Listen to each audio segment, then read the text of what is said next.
BBC Afaan Oromooti. Nu waliin tura.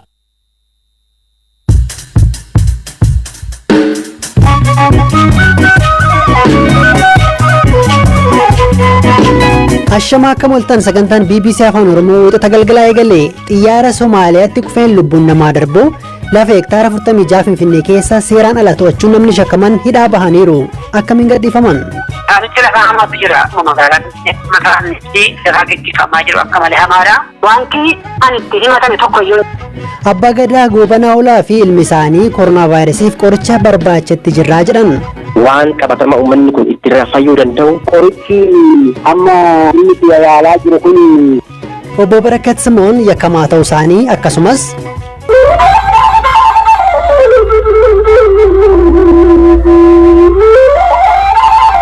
sababa pirezidantiin Eertiraa Itoophiyaa dhaqanii fi kaanis qabna ammayyuu taanaadha.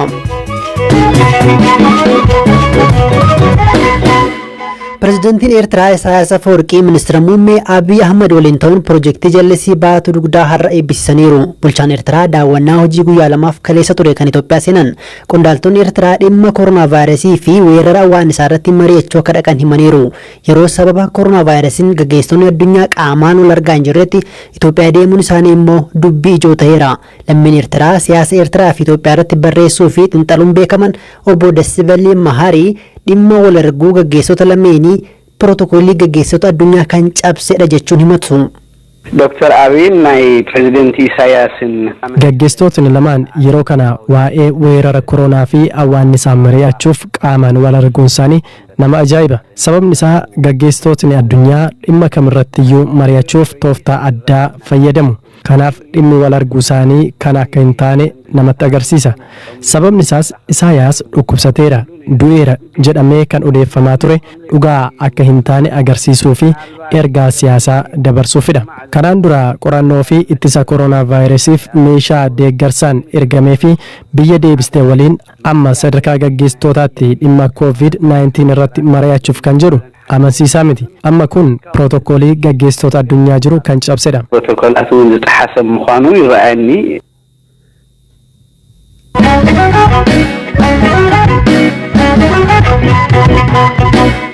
Sababa koronaa vaayirasiin biyyoota addunyaa hedduu keessatti nama hojii dhiisee qeetti galeera. Namoonni mana ooluu isaaniin immoo akka hin mukoofneef ispoortii dalaguu, kitaaba dubbisuu akkasumas immoo kan jaalatanis hojjetu. Kanuma keessa garuu waan ijoollummaan gochaa turretti deebineerraa kan jedhan obbo Daanyaachoo Baayyuu ulullee ijoollummaatti abbaa isaanii jalatti baran yeroo ammaa taphataa akka jiran himu. Kanaanis maatii isaanii bashannansiisaa akka jiranii fi namoonni kaanis akka itti bohaaran miidiyaa hawaasummaa gubbaa akka gadhiisaa jiran himu.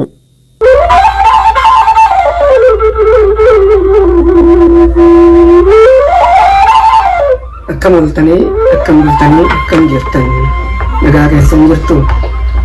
Daanyaachoo Baayyuun jedhama. Shawaa Kaabaa Salaale Garba Gurraachaa gadi magaala Biriitii Kolfee jedhamtutti nan dhaladhee guddadhe.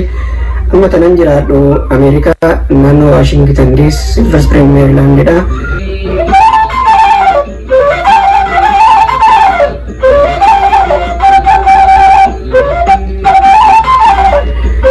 Biyya jirru kanatti dhukkubichi waan baay'ee hammaateef jecha manaan baanu akkasitti kan of eegaa jirru. Mana baanus immoo of eeggannoo guddaa goona waggaa mana baanu.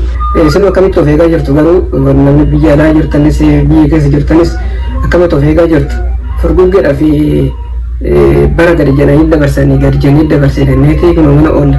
Guyyaa guutuu mana oolanii manatti bulanii boruus akkasumatti ooluun baay'ee waan nama dadhabsiisu jechuudha. Ani akkuma agartanii ululleedha tananii taphadhu ulullee riikoordii godhee qofan feesbuuk irratti gadhiisaa yuutuubii irratti nan gadhiisaa. Yoo televezyiinii banan sa'aatii 24 waama dhukkuba kanaa namni mana qabamee namni mana du'ee namni mana akkami ta'ee kanuma jedhu kanuma cinquu miree wanni nama kannoo jedhu hin jiru. Kanaaf ani tanan kana gochaa jiru. Mee wanna dandeechan wanna daa'imummaatti hojjechaa turtanii gadi baasaa maaltu beekaa sammuu keessan keessa ta'e wanni irraafatan hin ta'ata. Kunoo nan birammoo tanan hojjechaa jiru suurata kanan kaasaa jirammoo dhiyoo kana erguma koronaan kun dhufee tanan kaasuuf meeshaalee baay'ee farkaan qabu mana jiru maal koronaa qalamii xiqqoo xiqqootii fi haayilaayitarii kanaan kaasaa jiru.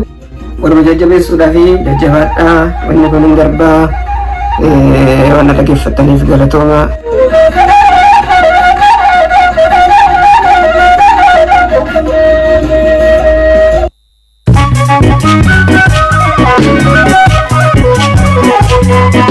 Dhaggeeffattoota keenya sagantaa reediyoo BBC Afaan Oromoo wixata galgala dhagaa jirtu oduuwwan gaggabaaboo isin biraan gahaa xiyyaarri gargaarsa geessaa turte har'a waaree booda Somaaliyaatti kufee lubbuun namoota 6 darbu gabaasaaleen himan.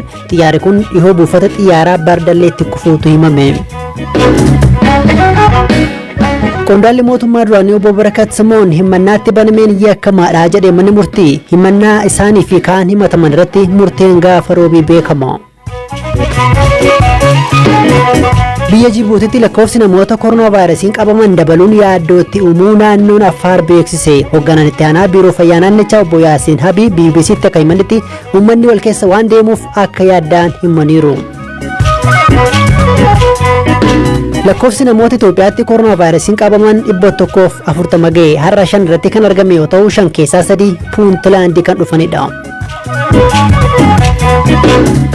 Donald Trump koronaa vaayirasiidhaan lammiileen Ameerikaa 100,000 ol du'uu akka danda'an akeekkachiisan hanga ammaatti 67,000 ol du'aniiru.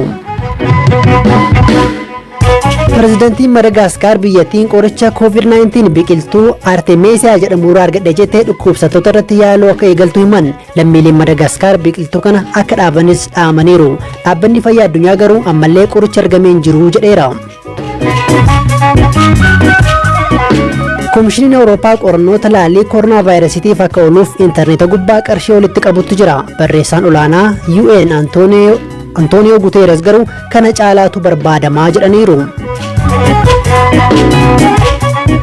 Raashiyaatti guyyaa tokkotti namoonni 10,000 ol COVID-19 qabamuutu himame. Kunis lakkoofsa namoota biyyattii keessatti vaayirasichaan qabamanii 100,000 fi 45,000 ol geessiseera.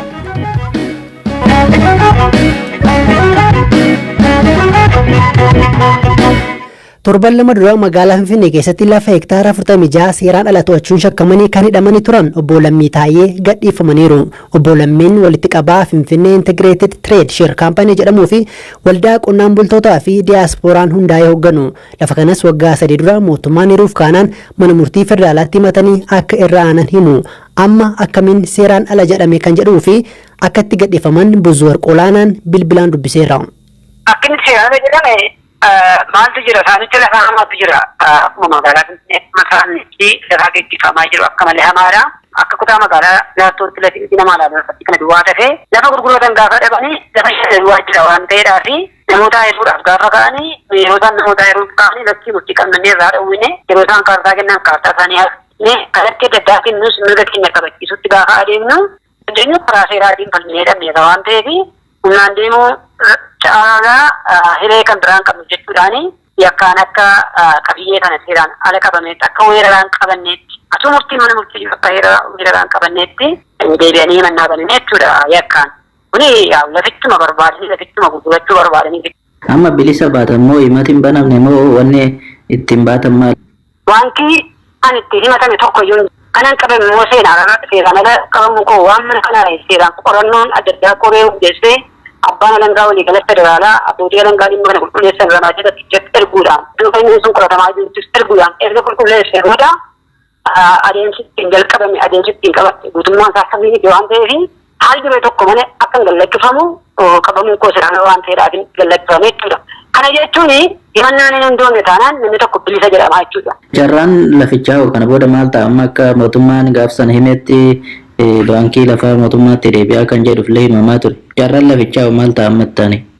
Lafi muka jira mana murtii federaalaa dhaddacha lidataa dhaddacha 16 kutaa magaalaa lidataatti kenname sana yoo nama hundumtii sun yookiis qaamni oliyyataan dhimmicha ilaalu jijjiire malee murtiin suni forever effectiveidha jechuudha yookiin oliyyannoodhaan yookiin yeroon falmaa geggeessaa turre akkaataa seera siviilitti giduu sananii hin falmine taanaan murtii sun amma hin haqamnetti abbaan murtiin sun kennameef abbaa qabiyyee sanaa waan ta'eef lafti kun hammarraatti harkuma keenya jira nuti bulchaa jira jechuudha eegdota irratti qacarree.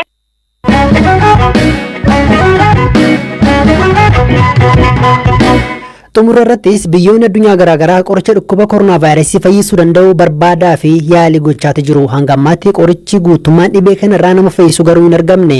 Barataan Yuunivarsiitii Arsii Gurmeessaa Goobanaa Hoolaa kana dura qoricha saree maraatti bichee farda akkasumas summii bofaaf mirga kalaqaa qaba. Yeroo ammaa immoo qoricha koronaa vaayirasii irraa nama fayyisu argachuuf tattaafachaa akka jiru BBCtti himeera. Gurmeessaan ogeessota fayyaa biroo waliin ta'anii jalqaba maalummaa vaayirasichaa qorachuun qoricha barbaadu akka jalqaban hima. Zalaalam Taaddasaatu dubbise. Uummata keessa gadi buunee qoricha aadaa kanaan dura uummanni fayyadamaa ture isa qorachuu fi akkasuma immoo anillee armaan dura akkuma Akaakayyuu Kiyyarraa qorichoota aadaa dhaalee kanaan dura irratti hojjechaa ture. Argannoo garaagaraa irratti argachaa ture. Jalqabuma irraa qoricha aadaa gara ammayyaatti deebisuu fi gara teekinooloojiitti fiduudhaaf hojjechaa ture. Instituushinii biyya Hindii wajjin illee karaa ministeeraan teekinooloojii wajjin hojjechaa turre. Aadde Ababaach wajjin illee hojjechaa turre. Kanumarraa kan ka'e egaa rakkoo battalaa keessa waan seenneef gara qorannoo kanatti seennee egaa amma piroodaaktii qorichoota naannoo 8 kan ta'an waa'ee koronaa wajjin guba gollobaatiif kan uummanni kanaan dura fayyadamaa ture isa san argannee erga ji'a tokko fiildii keessa turre booda qorichoota kana gara laaboraatooriitti finnee amma sadarkaa faarmaasitikaal kiliinikiitti qorichoota kana kliinikaal koompaawundii isaa qorachaa jirra.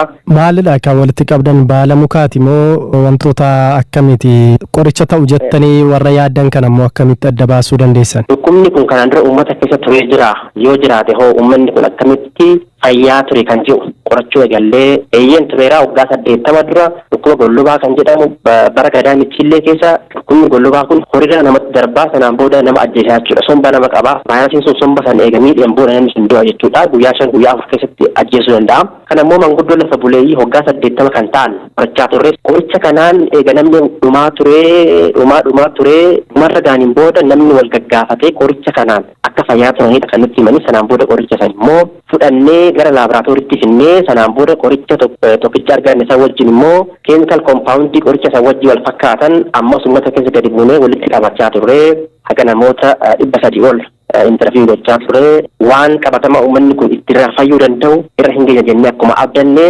fakkeenyaaf warra keenyaatiif illee baakgiraawundii qoricha kanaa erginee irratti qoratamaa jira. Akkasuma immoo warra chaayinaatiif illee darbe kan dhufaniif baakgiraawundii qoricha kana kenninee jirra. Saadisfeektii isaa bu'aa isaa waan garagaraatu jira san bifa san qorachaa jira jechuudha. Isa illee qorannee carraa qabnu fayyadamnee haala seeftii keenya eeggateen beelladoota irratti yaaluudhaaf yoo xiqqaate ji'a tokko booda qophii xumuraa jirra karaa laaboraatoorii sabbataa jiruuni. Abbaan barataa kana Abbaa Gadaa Tuulamaa Goobanaa Hoolaa beekumsa qoricha aadaa maatirraa darbaa kan nu bira ga'e qabnaa jedhu.